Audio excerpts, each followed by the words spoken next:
Oke, selamat pagi saudara Lun. Jumpa kembali kita dalam acara Serambi Podcast. Kali ini kita mengambil tema Ayo Kenali Petugas Sensus September 2020. Saudara Lun, hari ini bersama saya Bukhari Amali, News Manager Serambi Indonesia. Dan di seberang sana di BPS sudah ada Kepala BPS Aceh, Bapak Ihsan Nurijal SSI MSI. Selamat pagi Pak Ihsan. Selamat pagi, Assalamualaikum warahmatullahi wabarakatuh.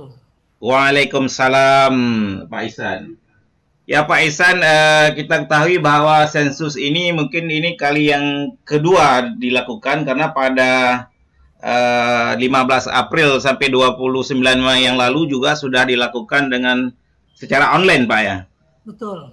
Iya, secara online, tapi kali ini kita dari sepanjang bulan September ini akan dilakukan secara tatap muka. Pak Ihsan, kira-kira apa yang menjadi catatan bagi BPS? Seberapa penting sensus ini dilakukan untuk demografi Indonesia tentunya, dan seperti apa persiapan dari panitia sendiri, Pak Ihsan? Silakan. Baik, terima kasih Bapak Fari. Jadi sebelumnya mungkin sedikit mengingatkan bahwa BPS, ya, Badan Pusat Statistik, ini adalah lembaga pemerintah non-kementerian yang memiliki kewenangan melakukan kegiatan statistik berupa sensus dan survei untuk menghasilkan data dan statistik yang dibutuhkan baik oleh pemerintah, swasta, maupun masyarakat pada umumnya. Ini termaktub dalam Undang-Undang Nomor 16 Tahun 1997 tentang statistik. Iya. Nah, tugas itu yang menjadi dasar juga bahwa BPS mempunyai kewajiban untuk melaksanakan sensus penduduk. Ya, sensus penduduk itu adalah pendataan warga atau penduduk secara menyeluruh yang dilaksanakan setiap 10 tahun sekali. Iya. Jadi sensus selalu 10 tahun sekali. Dan 2020 ini adalah sensus penduduk. Tadi benar Pak Budi sudah menyampaikan bahwa ini dalam rangkaian sensus penduduk SP 2020 ini tahapan yang kedua, betul. Yang sebelumnya tahapan yang pertama adalah kegiatan SP online, ya, pendataannya didapat dari ikut sertanya masyarakat atau penduduk dengan mengisi dalam web BPS, ya. Dari sana terhimpun jumlah penduduk yang melakukan SP, ya, pendudukan sensus penduduk melalui online. Lalu saat ini dilaksanakan rangkaian berikutnya yang kita sebut dengan sensus penduduk September, ya. Artinya di bulan September ini, ya, kita lakukan pendataan secara lengkap. Assalamualaikum warahmatullahi wabarakatuh. Pendataan SP online yang belum terlaksana secara utuh, ya. Ini adalah rangkaian. Lalu persiapannya tadi tanya, ya, saat ini sudah memasuki pendataan SP September ini, ya, dari tanggal 1 sampai tanggal 30 September 30, nanti. iya. Dan tugas telah siap, ya. Kita sama-sama maklum di tengah pandemi COVID-19 ini, ya, di Aceh juga masih ada, ya. Karena ada banyak, Pak, malah. Iya, kita menyiapkan petugas, ya, dengan baik, ya.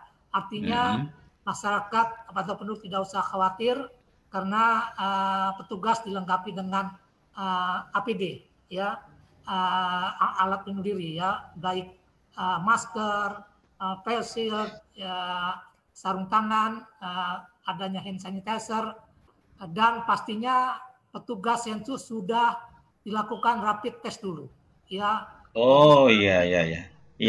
Mudah-mudahan ini memberi keyakinan bahwa sebenarnya pendataan ini yang didatangi oleh petugas sensus ini silakan dibantu secara baik. Mungkin itu, Pak Bukhari. Iya, Pak Ihsan, ini yang akan sensus bagi masyarakat mungkin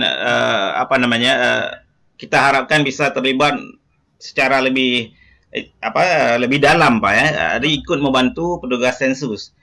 Nah, apa ciri-ciri dari petugas sensus itu identitasnya seperti apa sehingga masyarakat yakin bahwa itu memang petugas sensus dari BPS.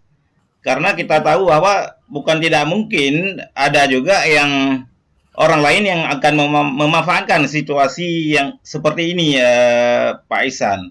Itu yang pertama. Yang kedua, lalu apa yang harus dipersiapkan oleh masyarakat untuk menghadapi petugas ini? Ini kan akan mengisi formulir nanti kalau saya tidak salah, Pak Ihsan, ya. Ya, silakan, Pak. Ya, ya. Yang pertama, ciri-ciri dari petugas sensus, ya, kita menyebutnya dengan petugas ini dengan petugas sensus, yaitu dilihat dari ciri-cirinya menggunakan rompi yang di belakangnya ada tertulis petugas sensus. Nah itu ya, jadi cirinya. Saya ulang, tadi dilengkapi dengan alat pelindung diri ya, baik masker, hand sanitizer, face shield, dan juga sarung tangan, dan dilakukan rapid test ya. Kemudian juga ciri lainnya, petugas itu menggunakan rompi, ya, menggunakan rompi yang di belakang ada tulisan petugas sensus. Lalu juga ada tanda pengenal badge, ya, badge dari petugas yang menyebutkan bahwa mereka adalah petugas sensus. Nah itu kira-kira yang ciri-ciri petugas, ya, dan yang pastinya dibekali dengan surat tugas. Nah ini yang pasti. Pendataan dari BPS pasti ada surat tugas. Nah, dia membawa surat tugas. Dan itu sudah dilegalisasi oleh lingkungan setempat, penguasa lingkungan setempat, dalam kepala desa ataupun kepala dusun. Ya, itu sudah dilegalisasi. Ini adalah pendataan sensus penduduk. Jadi yang diperlukan adalah pertama NIK, KTP, ya, KTP, kemudian yang berisi, kemudian ada juga kartu keluarga. Nah, karena keterbatasan poin ini, ya, sebenarnya pertanyaannya banyak, ya, ada nggak banyak, ada 22 pertanyaan, ya. Nanti untuk beberapa daerah dalam ini 4 kota di Aceh, ya, Banda Aceh, Luk Sumawe, kemudian Sabang, kota di selain Sudu Salam, ya. Yaitu 4 kota tadi, itu dilakukan secara door to door, ya, secara door to door oleh petugas. Dan sebenarnya intinya adalah dari petugas kami adalah mendata yang belum, terutama ditujukan untuk yang belum mengikuti SP online, ya. Nah, tentu itu didata, dan di datanya saat ini karena ketentuan COVID cuma ditanya 4. Ya, keberadaan, ya, namanya, kemudian usia, umur, jenis kelamin, dan NIK, ya, nomor induk kependudukan, ya. Jadi itu saja 4 sebenarnya yang ditanya dalam 4 kota yang ada di Banda Aceh. Sisanya dilakukan dan itu secara door to door, ya, door to door, dari pintu ke pintu. Ditanya, ya, dengan 4 pertanyaan tadi, dengan target, ya, khususnya penduduk yang belum melakukan SP online. Lalu sisanya 19 kabupaten di Aceh ini dilakukan nanti pendataan tidak door to door, tapi yang kira-kira diragukan oleh keberadaannya oleh kadus, ya, oleh kepala, ya, misalnya, oh ini nggak kenal nih, nah, kira-kira dari daftar yang kami miliki, petugas miliki, oh ini nggak kenal nih, ini nanti itu yang didatangi. Atau ada informasi yang mungkin ada yang tambah yang baru, ya, itu didatangi secara dan pastinya yang belum melakukan SP online. Jadi itu, Pak, ya. Jadi yang diperlukan penduduk dalam hari ini sebenarnya menerima, ya, dan menjawab dengan baik apa adanya. Itu sebenarnya yang, dan pertanyaannya tidak sulit karena keberadaan. Siapa, mana tinggalnya, dan NIK, itu saja, Pak. Ya, Pak Ihsan, ini menarik, ya. Tapi kita tahu juga tingkat kepemahaman masyarakat mungkin tidak akan seragam, Pak Ihsan, ya. Katakanlah kalau masyarakat di kota mungkin akan terbiasa mengisi formulir seperti ini, tetapi yang di daerah-daerah termasuk yang terpencil, seperti yang disampaikan oleh Pak Ihsan tadi, Ini apakah dibantu oleh petugas karena mereka mengisi sendiri tidak mungkin. Kalau saya tidak salah itu menggunakan pensil 2B kalau saya tidak salah ya. Seperti mengisi formulir orang ikut testing di baik di sekolah atau mau masuk perguruan tinggi. Jadi ini secara teknis tentu tidak dipahami oleh masyarakat, apalagi misalkan rumah-rumah itu yang hanya jandanya saja atau orang-orang yang sudah usianya sudah lanjut. Ini bagaimana Pak Ihsan? Baik, terima kasih. Jadi saya ulang ya, untuk wilayah 4 kota yang di Aceh ya, Banda Aceh, Sabang, Langsa, dan Lok Sumawe, itu dilakukan door to door oleh petugas, dan penduduk di 4 kota itu tidak perlu melakukan pengisian.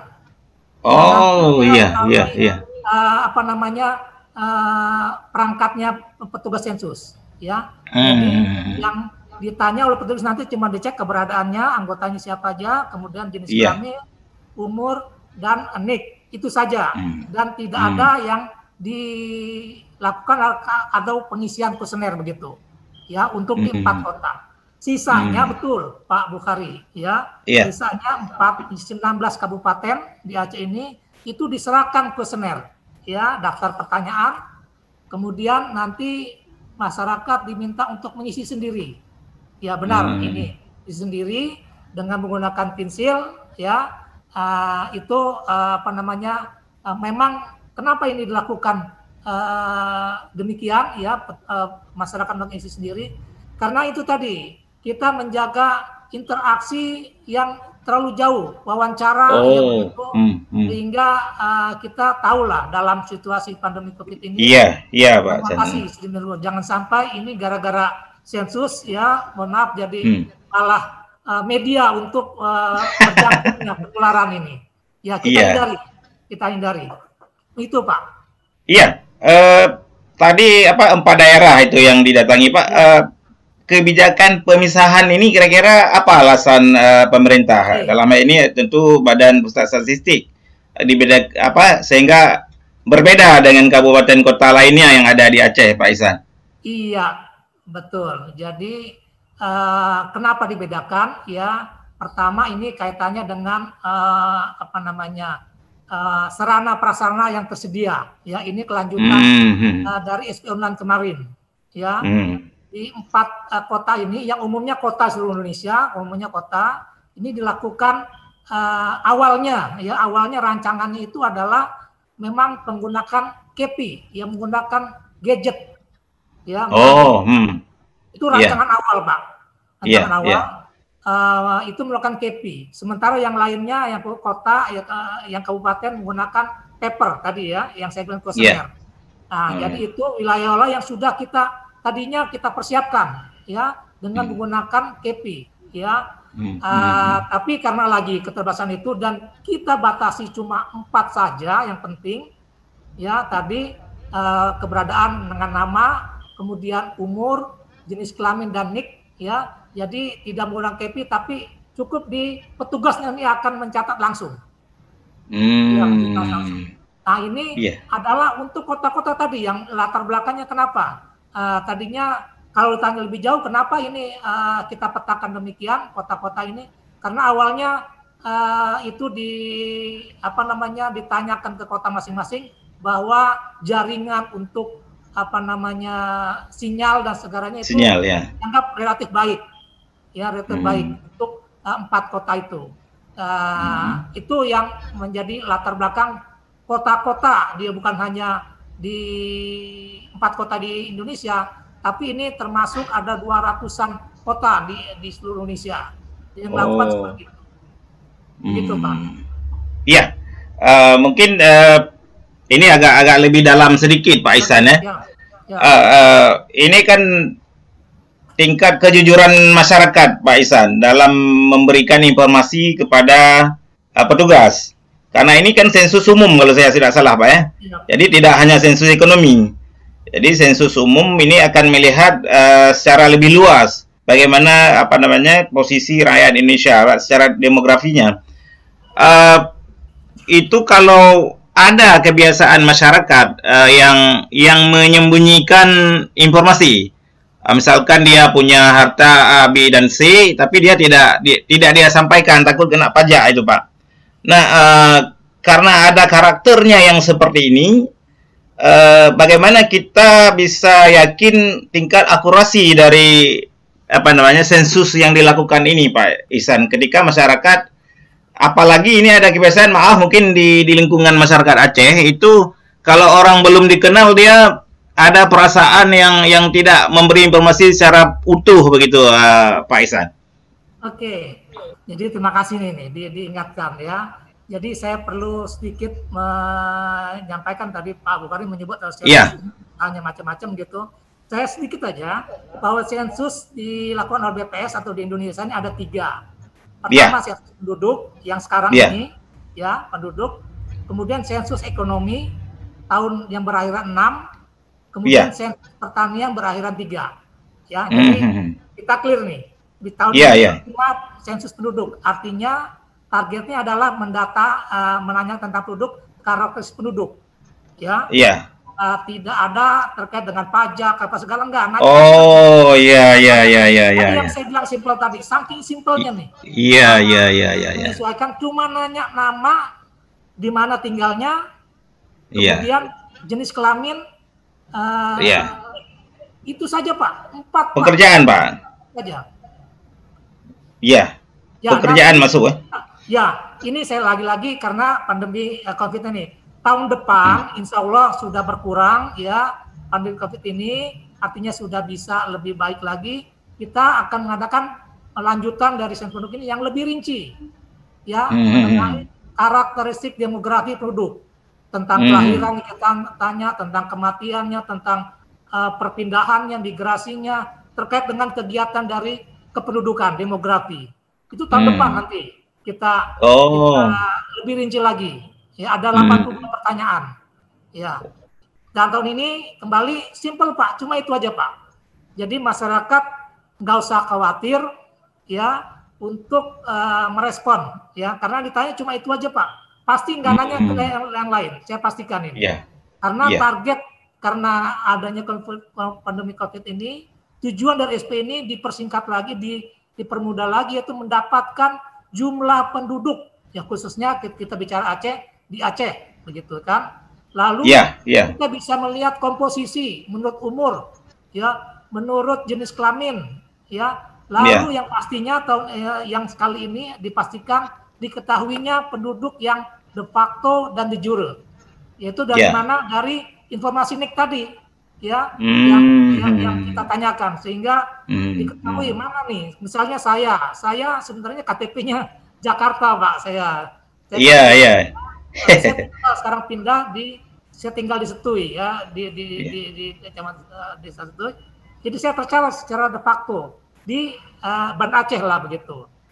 Dan secara de jure saya ber-KTP di Jakarta, dan itu ya target yang nanti dan sensus penduduk ini bisa kita keluarkan.